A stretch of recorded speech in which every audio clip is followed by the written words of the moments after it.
తెలుసు కదా సినిమా ఉంది కదండి, తెలుసు కదా అనడానికి నేను కూడా ఫస్ట్ ఒక 1 వీక్ బ్యాక్ పెట్టాను, తెలియదు కదా అని.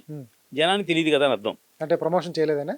ప్రమోషనే కాదు, ఆ సినిమా ఫస్ట్ నుంచి దాని ముఖం తెలిసిపోతుంది మీకు. అంతకుముందు బివిఎస్ఎన్ ప్రసాద్ గారి సినిమా ఒకటి వచ్చింది, పేరు చెప్తాను, జాక్.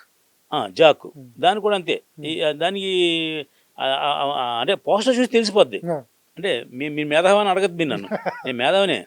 మేధావి మిత్రమండలి విషయంలో బోల్తా పడ్డాను, అది కూడా సారీ అండి, మిత్రమండలి విషయంలో నేను అంచనాలు తప్పినాయి అని. కానీ తెలుసు కదా విషయంలో అంచనాలు తప్పవు అని పెట్టా.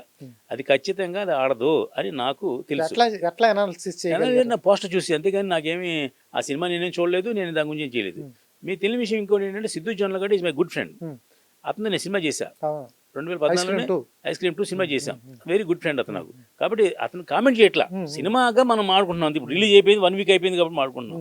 అది నాకు తెలిసి 23 కోట్ల రూపాయలు థియేటర్గా టార్గెట్ అండి అది. ఆ సినిమా 4 రోజులకి 5,95,00,000 రూపాయలు షేర్ వచ్చింది.